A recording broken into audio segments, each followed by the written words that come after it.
Barak Yahweh, Barak Yahweh Shah, Yahweh Bahashem, Yahweh Shah, Bahashem, Karhak Badash. All praises, honor, glory, love, respect, and faith, and power, and trust, and all credit to my Heavenly Father, Yahweh, and my Heavenly Big Brother, Yahweh Shah. Thank you so much for what you've done, what you're doing, and what you're going to do. Double honors to your apostles and elders and bishops of GMS, Great Millstone, who I learned from, and all the men scattered all over the world, teaching this truth and none but the truth. In the name, spirit, and the power of Yahweh Bashim Awashai, trying to put a spiritual bug in your Hebrew Israelites' ears, you so-called blacks, Latinos, Hispanics, Native Americans, Seminole Indians, and you speckled birds. And what is a speckled bird? That'd be a Hebrew Israelite that look like some of the heathen nations, like, for example, a Hebrew Israelite that look like a so-called white person or so-called Chinese person, etc., etc. Shoot, I've been out here for about 2 minutes already, sweating beads on my arms, my forehead. Yep. It's hot out here, but I'm out here again. It ain't no walking and talking.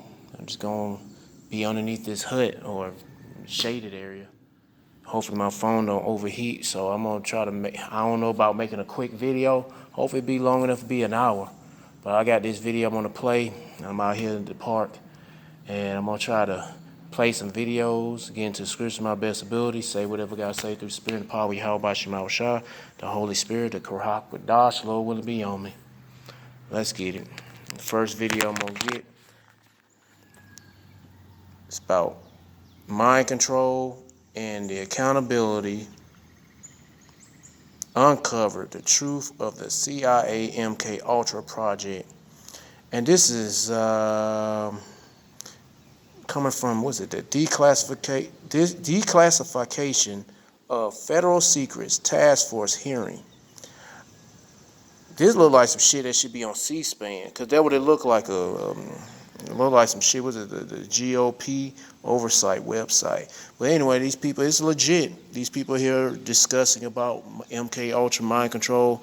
I'm gonna play something because I'm just curious about what they're gonna talk about. It was once live on YouTube, and so I just saved it. It's pre-recorded, like, when was it? It was published some days ago. I think 2 days ago. It don't say. No, that shit was yeah, it was yesterday, actually. It was yesterday. Well, anyway, I'm going to play this video, and there's going to be some other stuff I'm going to get into. Just random stuff, especially all the plagues the Lord is bringing. I got another video to talk about plagues. It's just constantly, Lord is just keep plaguing the shit out of the world. And I love it. I say, go for it. Humble these people down. They need to get a good ass kicking. Hell, even men and women that's, seeking righteousness, we need a good ass kicking or a good reminder to stay on track. You know what I'm saying? But we just don't want to get an ass kicking like these people that ain't trying to be on track. Hell no. Let me get to the video.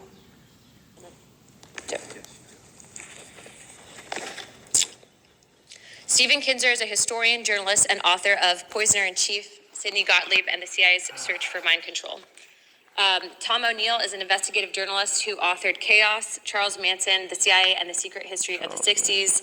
And Elizabeth Genexi, did I say that right, ma'am? Genexi is an independent consultant and former senior program officer at the National Institute of Health. We look forward to hearing what you have to say today on this important subject. Pursuant to Committee Rules 9G, the witnesses will please stand and raise their right hand.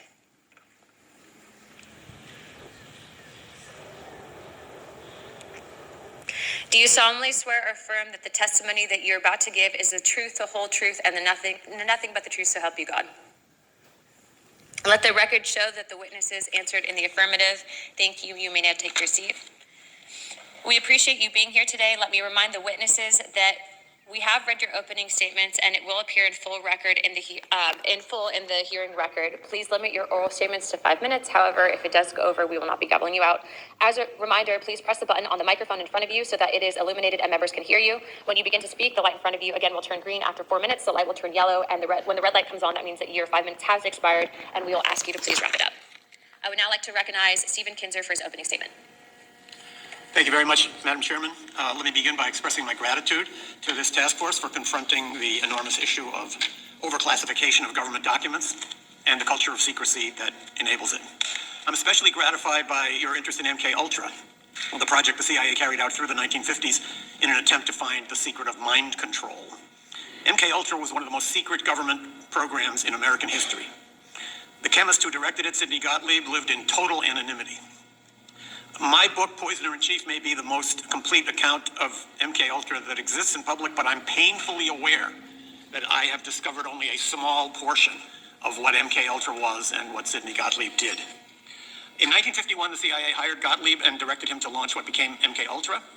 Gottlieb believed that in order to find a way to implant a new mind into someone's brain, you first had to find a way to destroy the mind that was in there already.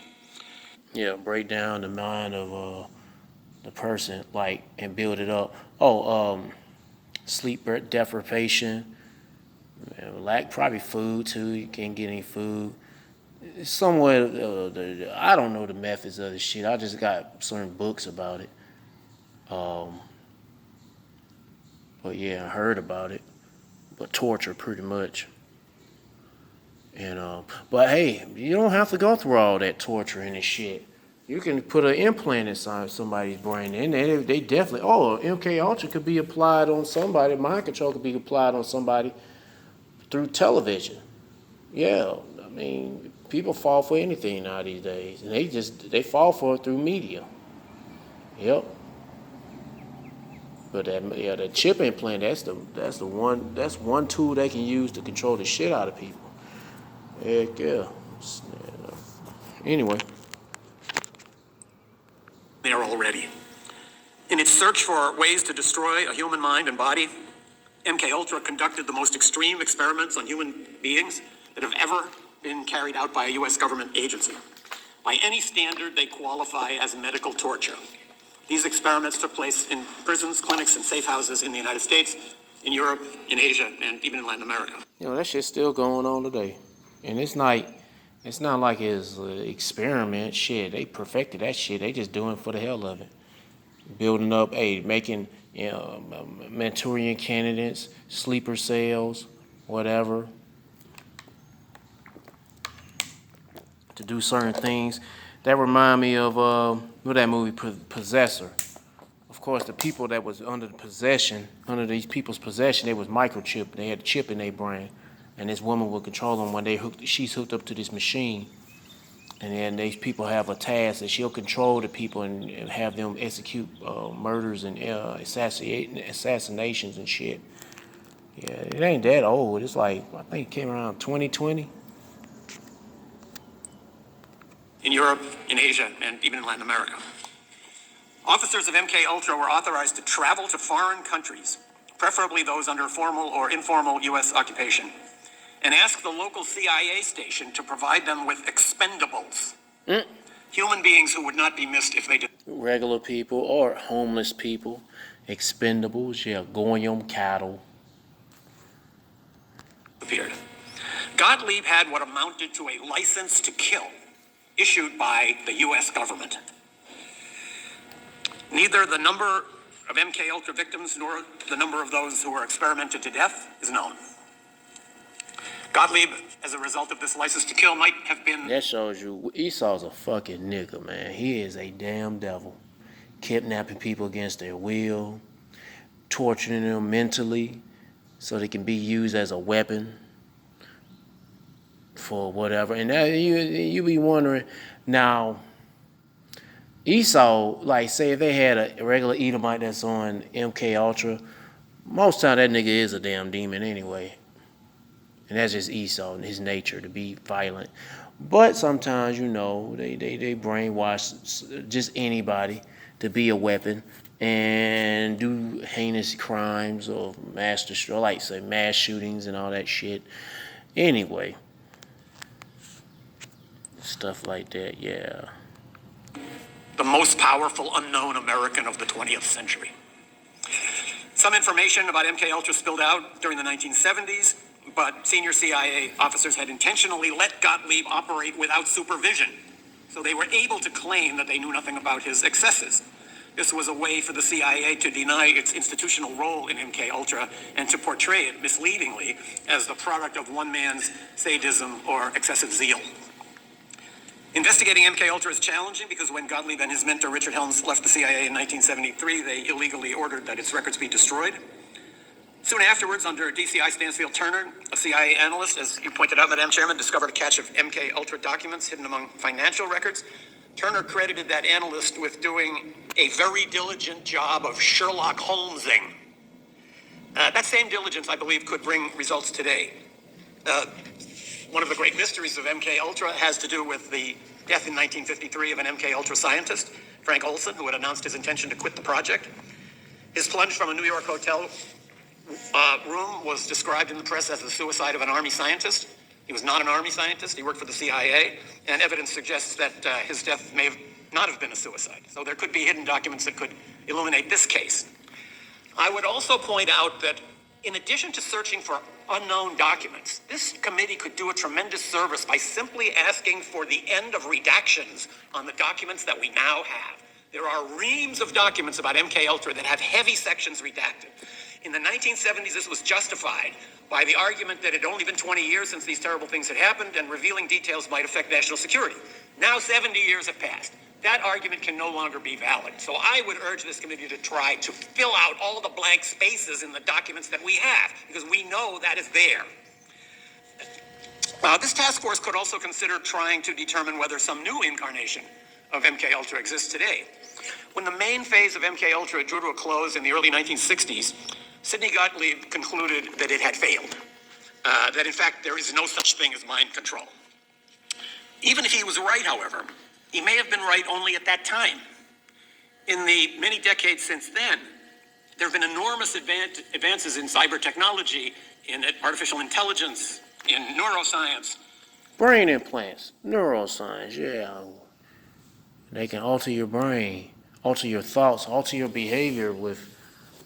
Oh, what's the other one? Well, you ain't got to implant anything in their head, but they still want to put an implant inside your brain or implant in your body. But you can control people through frequencies. I mean, they do things like just like, for example, I mean, it's totally different. They'll use all kind of methods. Like, what's that shit they have? It's a weapon with a frequency that puts sound in you'll be hearing voices in your head. Yeah, it's like you hear voices in your head, but it's coming from somewhere, but it's like, what the fuck is this shit? But it's really, they have some kind, I don't know what the fuck you call it. It's some kind of device they have that put voices in your head, and you hear them through your head and shit, and then they'll try to convince you to do certain things. And a lot of times people go for it and they actually go and commit these crimes. And you read those stories where they talk about the devil made me do it, or God spoke to me, Virgin Mary spoke to me. I'm like, shit, yeah, a demon spoke to you. Yeah.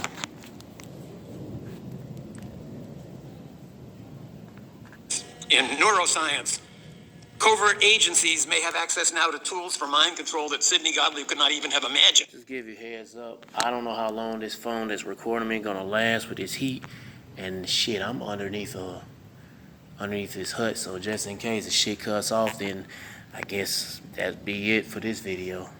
Hopefully, when it doesn't cut off.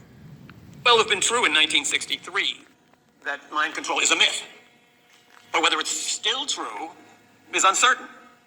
That's true. And that question of whether mind control might now be possible under our new circumstances is something that has presumably occurred to scientists who work for secret services, including our own. This task force has a chance to connect the past to the future. A renewed effort to find MK-Ultra documents from the 1950s and to fill out the redactions of those that have been released might shed new light on how the CIA operated during that period. It could also inform a new inquiry into whether any mind control projects are now underway inside the U.S. security apparatus. That might help prevent the emergence of a 21st century MK-Ultra that could be even more destructive than the original. Thank you. Thank you very much, Dr. Kinzer. I now recognize Tom O'Neill for his opening statement. Thank you, Chairwoman Luna, and members of the today. His mic don't work. Oh, sorry. Should I start over? Thank you, Chairwoman Luna, and members of the committee. It's a privilege to be here today. Almost 50 years ago, the last congressional hearings into MK took place just a short walk from here in the Dirksen Senate Office Building. At those hearings, convened in August and September of 1977, representatives of the CIA told Congress and the American people that its 25-year effort to control human behavior had been a colossal failure. Because I believe Congress was... That's bullshit, and it's been an absolute success. Shit, all the unexplainable things that's been done by people, they don't have no reason, no motive, but just they're just out doing things. I mean, yeah, I believe in demonic possession. That plays a part of it. But anyway, I mean, there's a lot of things that, hey, Esau, what the thing about Esau want to be, he want to be a god. He want to control all men because he know there's no such thing as free will. He knows there's no such thing as free will. Why do you think he's trying to control? Because you know the Lord is in control. If Yahweh Bashim Shah is in control of all man, flesh, creatures and such, he have the power to do so too. But he's so stupid not to realize he's under control of Yahweh Bashim Shah on the left-hand side. But he's still under the control of the Lord. Because the Lord controls the left-hand side, plus the right, of course. But this devil want to control things just like the Lord. That's why that's my point. Anyway, back to the video. I believe Congress was never told the truth about what this program actually achieved. In fact, I believe the agency misled Congress in 1977 when it characterized MK as a failure. My name is Tom O'Neill, and in 1999, I accepted a magazine assignment to write a story about murders committed by a group of hippies called the Manson family. For those unfamiliar with this horrific episode of American history, in the summer of 1969, 4 young people, acting on the orders of a cult leader named Charles Manson, went to the home of movie director Roman Polanski and murdered everyone they found there, including his 8.5-month pregnant wife, the actress Sharon Tate. The victims were... And why was it, a movie producer? I think that nigga was targeted. Of course he was targeted for whatever reason. Complete strangers to their killers. The following night, Manson's followers murdered another couple in the same grisly fashion. At the time I accepted the assignment, I'd never heard of MK Ultra, and I wouldn't for another 2 years after I'd missed countless deadlines, lost the assignment, and fallen down a nightmarish rabbit hole trying to answer the question I couldn't quite shake. How had Manson, a barely literate ex-con, acquired the ability to persuade ordinary young people to murder complete strangers simply because he had told them to? The pursuit of the answer to that question led me to Dr. Louis Julian West, known to his friends as Jolly. West was one of the most influential psychiatrists in America. During his career, he crossed paths with some of the most controversial events of the 20th century. And like saying these individuals that's Edomites, they don't get no pass. Even though they could be true they was under MK Ultra. I ain't getting no pass. Hell, they ain't getting no pass at all. Including the Patty Hearst kidnapping case and the aftermath of the John F. Kennedy assassination investigation. In 1977, West was one of 7 academic researchers named in a front-page New York Times story alleging that the CIA had used American universities, hospitals, and prisons as secret laboratories for experiments involving LSD and other drugs on unwitting human subjects.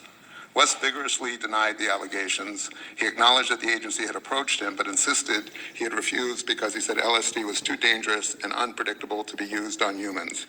He added that he limited all of his research with LSD to animals. The revelations in the Times led directly to the congressional hearings held later that year.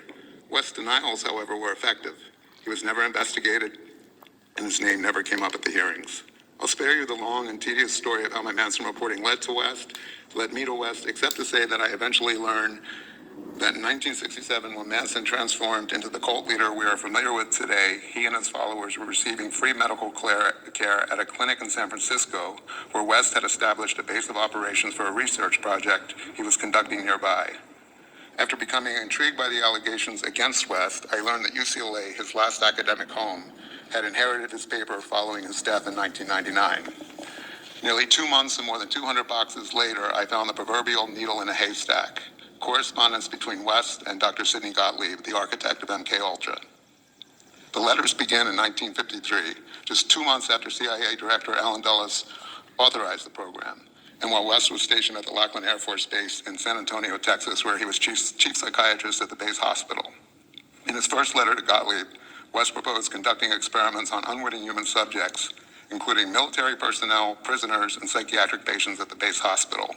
He then outlined the experiments themselves in 6 more pages that could have been written by Joseph Mengele.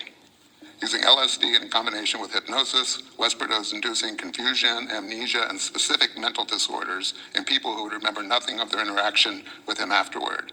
He sought to develop techniques to extract true information and implant false information in unwilling subjects and to alter the attitude. Hey, they gonna be doing that with them chip implants. False memories and implanting things in your mind. Yeah, like what that shit? Remember what Devilish Man? Each inmate was programmed to be given false memories, or not false memories. It was they were programmed to learn how to knit and sew and given martial arts or whatever shit like that. Because a lot of them were microchipped, or I don't know. They were programmed, but anyway, that's a bad example. I'm trying to think of something else. Okay, false memory, like say, okay, what they talking about right now with prisoners. Instead of having somebody serve time for 20, 30 years or so, they go through a process of getting a chip implant inside in their brain. Or either they'll be hooked up to this machine. And when they're on this machine, the machine will have them, they'll be on this machine for maybe an hour. And then the whole time they hooked up to this machine for 1 hour. That 1 hour turns into 20 years in their mind because they've been implanted with thinking that they spent 20 years locked up in prison. And so there'd be like a rehabilitation. It's a process of rehabilitation being hooked up to this machine. And that'd be it. That sounds like something similar, but whatever. But this is involving a chip implant. But whatever, anyway. And unwilling subjects and to alter the attitudes and beliefs of, quote, previously loyal individuals. In other words, to completely switch their allegiance from one group or leader to another. But it was another sentence at the end of that letter that stopped me cold. These experiments, he wrote, must eventually be put to test in practical trials in the field. Gottlieb's response could hardly have been more enthusiastic. My good friend, he wrote, I had been wondering whether your apparent rapid and comprehensive grasp of our problems could possibly be real. You have indeed developed an admirably accurate picture of exactly what we are after. West replied that there was no more vital undertaking conceivable in these times. There was another document in West's papers that had even more significant implications. It was a 14-page report that West wrote in 1956, just 3 years after he contracted with the CIA. In the report, West described administering LSD and other drugs in conjunction with hypnosis on unwitting human subjects, and then he made a remarkable claim. He announced that he had learned how to replace true memories with false memories in people without their knowledge. In other words, he clarified, it has been found to be feasible to take the memory of a definite event in the life of an individual and, through hypnotic suggestion, bring about the subsequent conscious recall to the effect that this event never actually... Yeah, so you be thinking a lot of these people that be celebrities, either born into that industry or either, whatever. I don't what to say, for example, what that bitch named Britney Spears. She a good example. A lot of them niggas be under that shit. They be bugged out of their damn mind. Yeah. Anyway. Took place, but that a different fictional event actually... The Olsen twins. You know, them bitches on this some heavy shit. Did occur. If West's report was accurate, this was not the failure agency officials described in 1977. Quite the opposite. It was, in fact, the central ambition of the MKUltra operation, the means of gaining the ability to seize the control of a person's perceptions, memories, and ultimately their behavior. But there was still one more discovery, and this time I found it in the National Security Archives at George Washington University, the official repository of the CIA's MKUltra records, which were released to Congress after the 1977 hearings. In those holdings was a different versions of West's 1956 report. The original paper had been replaced by a 4-page summary that did not exist in West's files and appears to have been written by someone else. His claims about replacing memories were gone. In their place was a theoretical discussion of LSD in dissociative states. The version supplied to Congress concluded that the effects of LSD and similar drugs on dissociative states had, and I'm quoting, never been studied. Never been studied. In the original report, West discusses observations from his own experiments, including detailed descriptions of using LSD to, as he wrote, speed the induction of the hypnotic state and deepen the trance in subjects. Those passages have been removed in the report turned over to Congress. The discrepancy could not have been more stark. Nearly 50 years ago, another congressional committee believed it had been given the truth about MK-Ultra. It had not. In conclusion, I respectfully submit that these records, some newly available and others that remained outside the government's disclosure for decades, warrant a thorough re-examination of what the program accomplished, what Congress was told, and what may still remain hidden. I'm happy to provide the documents I've referenced today, and I've provided many additional details in my written testimony. Thank you, Mr. O'Neill. I now recognize Elizabeth Genexi for her opening statement. Chairman Luna and distinguished members of the committee, thank you for the opportunity to testify today. I'm a health research scientist with a master's and doctoral degrees in psychology from the George Washington University. I spent 22 years from 2003 to 2025 as a scientific program official at the National Institutes of Health, managing more than $132 million in health research grants and co-authoring 18 federal funding programs. I left the NIH in April of 2025. I'm here today because what is happening to NIH right now is not reform. It is the replacement of scientific judgment with political control. For 80 years, U.S. federal investment in biomedical research produced outcomes that no private market would have funded. Heart disease is the leading cause of death in the United States. NIH-funded research on blood pressure, cholesterol, and smoking drove a 56% decline in heart disease between 1950 and 1996. Cancer has been transformed. Treatments for breast, lung, prostate, and childhood cancers, along with immunotherapies that converted previously fatal diagnoses into manageable conditions, traced directly to NIH-funded research. HIV/AIDS were a death sentence in 1981. No pharmaceutical company saw a profitable market for treatment. NIH ran the trials that no one else would run. The result was antiretroviral therapy and pre-exposure prophylaxis. Global AIDS deaths have fallen 54% since 2010. Rare diseases that affect 30 million Americans get studied at the NIH because no market will fund that research. Every dollar that's appropriated to the National Institutes of Health generates $2.46 in economic output. NIH-supported work contributed to 354 of the 356 new drugs that the FDA approved between 2010 and 2019. Cutting the funding source of that pipeline does not slow it, it ends it. The proposed OMB federal financial assistance rule would give political appointees authority to terminate funded grants at any time without cause, including ongoing clinical trials with enrolled patients. This is not a hypothetical. NIH has already terminated or frozen thousands of grants, including hundreds of ongoing clinical trials since January 2025. Concentrated in infectious disease, vaccine, and health disparities research. This proposed rule will make that authority permanent.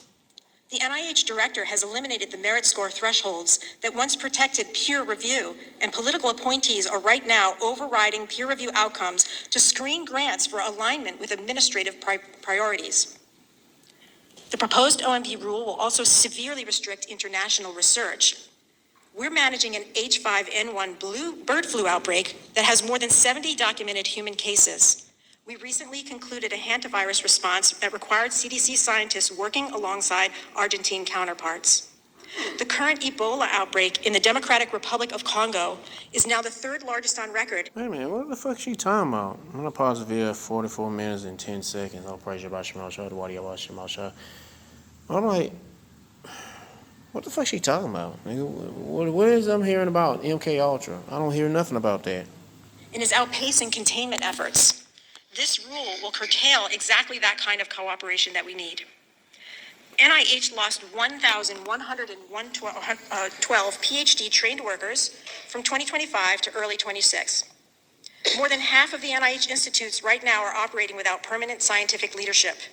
The majority of its advisory councils required by statute to provide independent oversight have... West, Dr. Hubert Winston-Smith, who was a psychiatrist and an attorney, took over Ruby's defense. Yeah, I skipped it because I don't know what she talking about. What she's saying it's not related to the topic, but I guess this probably gonna be the only video I'm gonna play, because everything else I want to do a video on the videos I got saved on my playlist. Do it at home, because this the only one that I'll do this as a walk and talk, which I'm not really walking. His appeal, and he had already discussed appointing Ruby to the case, or excuse me, West to the case. And as you said, West examined Ruby alone at the jail cell and emerged to announce that in the preceding 48 hours he had had acute psychotic break from which he would never recover. He had been declared competent to stand trial the first time by a panel of, I think, 8 psychiatrists. This psychotic break lasted until his death in 1967. 2 months after West examined him, Ruby testified for the first time and only time to the Warren Commission. It was the first time he ever publicly was supposed to say what his reasons were for shooting Oswald. The testimony had to be halted because he was babbling incoherently, and as Arlen Specter, who was a counsel to the commission, wrote in his memoirs, he pulled him aside and said that they were cutting off the arms and legs of children in Albuquerque and El Paso, and he said he was making no sense whatsoever. West, in his letters to Gottlieb from 1953, discussed experiments where he would induce specific mental disorders in people without their awareness.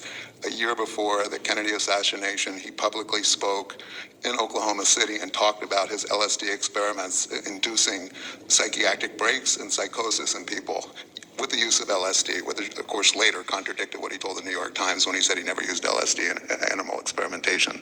What an interesting connection. I'm out of time, but I'll be now recognizing Mr. Burleson from Missouri for 5 minutes.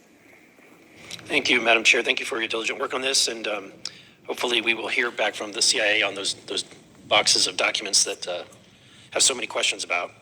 Dr. Kinzer and Mr. O'Neill, the CIA created MK-Ultra in 1953, supposedly out of fear that the Soviet Union and China had developed mind control capabilities. Let me go back So do the same thing as what your enemies are doing. a little bit further. So one of my questions has to do with the event that happened in 1951 in August in France. There was a bakery that, I guess the people that lived in that community. And I'm pretty sure America, come on, bro, you know these motherfuckers as much wicked shit. I mean, all these other nations ain't innocent, but you know damn well America's a fucking full of shit. They be the first ones who did this, with doing shit like this. And if they ain't, they want to do it the best. Whatever. Anyway. Over 250, some say 300 people were poisoned from the bread. It was determined that that was LSD that was causing all of these people to hallucinate. Some people died. Is there any connection, Dr. Kinzer, to that event? And was that something that either inspired the MK-Ultra program or the MK Naomi program, or is that something that we were involved in even that early on? I would turn that question back to you. I don't think anybody really knows the full story of what happened at that time in that town in France. That the United States could have been involved, that this could have been part of what was then called Operation Artichoke, the predecessor for MK-Ultra, seems to me not beyond the realm of possibility. There's a lot of overlap between the ergot enzyme that is the basis of LSD and certain rye and wheat funguses that can be used in breads. Was that something intentional? Was it something the Americans were involved in? I have my suspicions, but just based on my background as a journalist, I don't operate on suspicions. So I would love to see more investigation of that episode. My next question has to do with once the program began. I think one of the most shocking things we've determined is the Operation Midnight Climax that occurred in the early 1950s, 60s, where the CIA had safe houses, and there was. I would say, Dr. Kinzer, I mean, this is extremely disturbing behavior that was happening, where you had American citizens who were being lured into these like brothels and then dosed with an hallucinogenic and then filmed during their sex acts. Was there anyone prosecuted for these crimes? No, there have been no prosecutions for any crime related to MK-Ultra, as far as I know. To me, the remarkable aspect. Shit, but damn, there ain't none. For all the shit Esau done in the worst ways to the American people, to his own people, to you Israelites, really. This nigga ain't even this nigga ain't paid for his crimes worldwide against you Israelites. And yeah, I gotta get shit. I don't give a fuck about all these people in the world. But of course, he did some fucked up shit to everybody else and his own people. But to you Israelites, hey, we number one. Shit. And we still, in a way, we still under MK Ultra from this devil. What do you call that shit? Stockholm Syndrome? That's MK Ultra. Let me see what Google got to say. Is Stockholm Syndrome another form of mind control?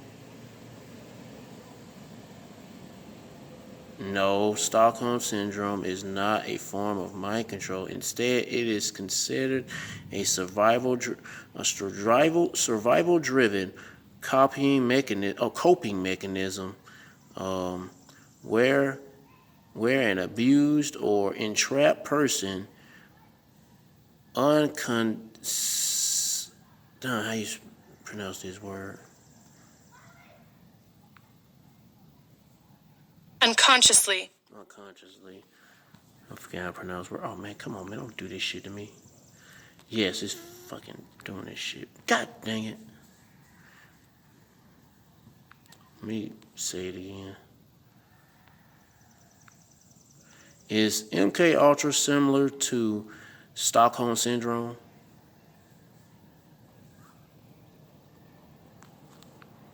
I didn't say MK Ultra, I said mind control. Let me go back. Is mind control similar to Stockholm Syndrome?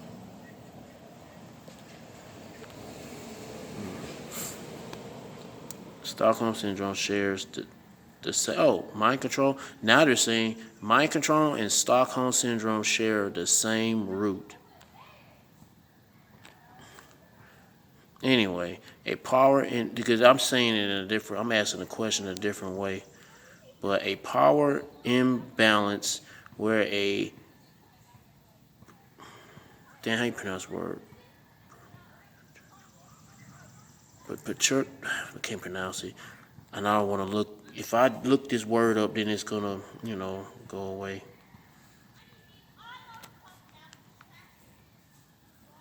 Alright, well, anyway. Controls the victim, however. Well, whatever, anyway. You can look at it. If you can type in on Google, is mind control similar to Stockholm Syndrome? Look that up and see what they gonna say. But anyway. Aspect of that Operation Midnight Climax was that there wasn't even the pretense of scientific experimentation. The person watching behind the one-way mirror was a grossly overweight drug. That's the reason why I asked that question of AI, because a lot of you jakes are under mind control to some degree. Especially especially during the hardcore slavery. You think about it, from all the torture and shit you had to see when involving children and people being, being massacred and all that other stuff. I mean, there is some kind of I don't know how to call it.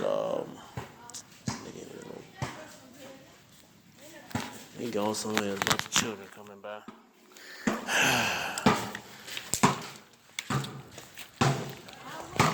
Goddamn Satan with a damn basketball.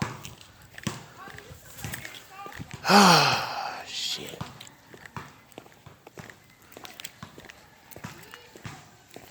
Little nigga with a basketball dribbling and shit. Let me get the hell on. Well, like I was saying, to some degree, yeah, when it comes to mind control and MK Ultra, there's some trauma that's taking place. And what we went through during what you Israelites went through, that was a whole lot of heavy trauma. And it gave to the point where y'all had to give up. Some didn't really give up, or I wouldn't say give up, but some did have to give up. And a lot of the giving up came into the women. But shit, I would say shit. Well, really shit, both male and female, because a lot of men and women got raped, children got raped, all kinds of fucking shit. And I'm talking about not just you so-called blacks, but you Latinos, Native Indians. Y'all the first one to go to transatlantic slave trade. and shipping y'all asses off and running sticks up your butts till it came up your mouths, doing all kind of horrendous shit to you. Heck yeah. And they fuck with y'all heads, man. Hey, he showed up at the work. These little mother. But anyway, and that one with the basketball. Shit. But anyway, man. Hopefully this phone don't overheat while I'm over here. It's shaded enough. Let's get back to the video. But yeah, man, trauma. Heavy trauma. And I would say, in a way, I hope I ain't repeat myself. I would say, yeah, we under some mind control to some degree. To some degree, we are under mind control. Because sometimes you feel like, but them chains ain't on you physically, they on you spiritually or mentally. They got them mental chains for some of us. And we trying to break them chains free. But the Lord is doing that by putting the Spirit on us to preach His word and warn you Israelites not take no shit for these fucking heathens. But we still have to move in this world society in a certain way, you know. Let me get back to the video. Hope what I'm saying makes sense. If it don't, well, it just don't. The person watching behind the one-way mirror was a grossly overweight drug officer sitting on a portable toilet and drinking cocktails out of a pitcher. There was nobody there that was a scientist or somebody who had understood sexual behavior or human psychology. So there was no science involved in it at all. I can add a little footnote. When I was researching Poisoner-in-Chief, I came across a document in which one of the officers involved in setting up that program, Operation Midnight. And you know another thing too, that little nigga, I don't know. The little nigga with the basketball, he was dribbling the basketball. As soon as I got up and walked away, he walked to my where the bench I'm sitting at. That's another thing I noticed. Like he did that shit on, like, I won't say he did it on purpose. It was a spirit on him to make him go to that direction. It's like he ran. I don't know, man. I don't know. I ain't saying it's that child fault, because a lot of these people are just vessels and they being under control of something. You can't see, but you know there's something about this shit. But anyway. Midnight Climax said that Sidney Gottlieb himself used to fly from Washington out to inspect the project regularly and always asked that women be provided for him. So That was my next question. Do you think that the agents were involved in the sexual encounters? Well, and could that have actually been the reason why the bordello was opened? There was no prospect of any serious scientific result out of that project, given the personnel who were overseeing it. So those CIA officers, particularly Gottlieb, involved in overseeing Operation Midnight Climax, certainly were able to take advantage of what it offered. Thank you. And my last question, first I want to say thank you to Mr. O'Neill, the book Chaos. I checked it out from the Library of Congress and greatly appreciate your work there. I was intrigued by one of the statements that you made based on your research that the MK Ultra program, they were actually successfully able to replace memories. And because of that, I'm wondering if, and Dr. Kinzer, you can chime in if you have any knowledge of this, did the program continue, and do you think that the program in some aspect is still continuing today? You're asking if the program continued after 1973 when it was halted, Yes. supposedly. I honestly, that's a question I'm asked at almost every appearance I do. Is it happening today? Yes, it's still happening today. And how they doing it? By putting drugs into people's food. Chemicals in people's food. Mind-altering chemicals. Oh. Your TV. I mean, everything they broadcast through your the TV shows, movies, propaganda, push. It's MK Ultra. Not on in a way where they torturing you, but it's like I'll just say subliminal way. Fuck it. I don't know the best way to say it, but yes, MK Ultra still continues on. Not only that harsh, heavy way of heavy method, but then also another more extreme method, the chip implants. Cause yeah, the brain chips, that's another form of MK Ultra. To control the mind, you control the body. I do. Is it happening today? Did it continue? I don't know. I can't imagine that it didn't, though, because the technology that they worked to establish over 20, 25 years and spent more money on than any operation the CIA had ever conducted was successful. I imagine it's being used. I have no evidence of it being used, so it's a complete assumption. I would just add that one of the letters to which Mr. O'Neill referred contains a quote from Mr. Gottlieb saying that these experiments were necessary, quote, in these times. I think it's important to put yourself back in that mindset where the United States felt that it was under such overwhelming threat that the loss of a few lives or a few hundred lives was a small price to pay. Commitment to a great cause is one of the most fundamental justifications for committing immoral acts. And patriotism is among the most noble of causes. It can be twisted and it can be used as an excuse to carry out research under the guise that this is simply research we're doing to protect ourselves against others. And I think that is a mindset that may still be active in some parts of our government. Thank you, gentlemen. Thank you, Madam Chair. My time has expired. I yield back. Thank you, Mr. Burleson. I now recognize myself. Thank you to the witnesses for coming today to testify about MK Ultra. Dr. Janexi, you said you worked for the NIH, is that correct? That is correct. And you left in 2025? That is correct. I noticed during your opening statement that you had nothing to say about the content of this hearing being about MK Ultra. Your statement seemed to be based more on your issues with this administration's attempt to reform and rein in the NIH. Is that a fair assessment of your opening statement? My opening statement was talking about the destruction of the NIH and cancellation of grants and political control of the NIH. Would you deny that the NIH had involvement in the funding of the Wuhan lab? I don't have any knowledge about. Sound like thunder? Yeah. Well, they asking us some questions about the Wuhan lab and the coronavirus and all that shit. Anyway, I don't want to wrap it up because I don't want to be on this phone too long and overheat, so I'm going to close it out. Let me get the scriptures. Yeah, there's some thunder in the background. Hope it comes to my house, man. It brings some rain. But Psalm chapter 64, verse 5, they encourage themselves in the evil matter. They commune of laying snares previously. They say, who shall see them? So they like, nobody's not going to see us. Nobody, but the Lord's seeing you. And y'all being exposed, and plus your own people is exposing, what y'all been doing through the people. I say people that's been working on these organizations, they tongues are falling upon themselves. Your own people, Edomites, tongues are falling upon yourselves with y'all wicked matters and searching out iniquity and such, trying to master the ways, the arts of controlling people's minds and shit. Yeah, because you know what went on, the early MK Ultra? Yeah, that went back during the slave trade. All the horrendous shit that would fuck people's heads up to make them surrender to their enemies. And you be willing to do anything they wanted, but it didn't work for everybody. It didn't work on everybody, on every Israelite. But it worked on some Israelites, and they became, loyal servant slaves like shit. And they still here today, same damn mother suckers. The ones who quit to tell on your ass. Shit, gonna tell the master, you doing this, master?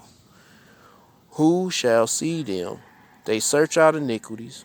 They accomplish a diligent search, both the inward thought of every one of them and the heart is deep. So they doing whatever they can. Like I say, they work hard trying to do all this research and the development and experiments on trying to control things. I don't know the best way to say it, how to say it. Master the art of manipulating the mind and such, putting false memory or removing real memory and replacing with false memory, all other kind of shit. Man, what else we got?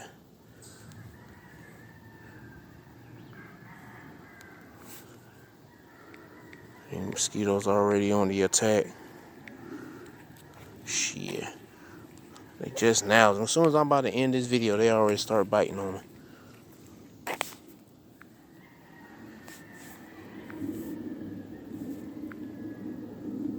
Damn, them niggas feel like they sucking blood through. Yep, they right on me too. It's like they sucking blood through the socks. They got some long socks on and feel like they passing through that. Let me see. Psalm chapter 144, verse 11. Rid me and deliver me from the hand of the strange children, which be these Edomites and these other heathens, but the strangest children of all be these Edomites, so-called white people. Mainly the person who's really running the show when it comes to Edom be the so-called white man, but he ain't white. He's red and he's a baby dick sucking, foreskin eating Jewish faggot nigga named Amalek. And damn, the earth was given to the hands of the wicked. And you know, people calling a lot of shit out on what these devils been doing, all the wicked shit they've been doing. And, you know, that thunder getting a little heavy. But yeah, everybody's exposing this devil who he truly is. He's just an absolute monster, from the lower levels to the higher ups. And he being exposed. So I'm gonna just close this out. Let me get to something. Get to something else.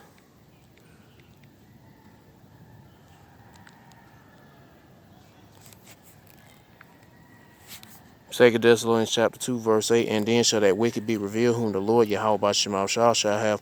Let me slow down. And then shall that wicked be revealed, whom the Lord Yahweh Bashemah shall consume with the spirit of his mouth by using his prophets worldwide, and shall destroy with the brightness of his coming, even him who's coming after the working of Satan with all power, signs, and lying wonders. And who's coming after the working of Satan with all power, signs, and lying wonders, being evil, controlling people's minds and torturing them under all these different programs like MK Ultra, whatever the hell you want to call it. Esau, the so-called white man, but he's not white. He's red. He's a baby dick sucking, foreskin eating Jewish faggot nigga named Amalek. And we praying the Lord to get us out of here, cause this place is America, especially. America's a damn loony house, man. It's a damn haunted house, man. A fucking big ass haunted house, packed full of a bunch of crazy ass mother suckers, willing to serve Esau, and really willing to destroy the elect of Israel. Because it's really everybody against the elect of Israel. From all these heathens to the 2/3.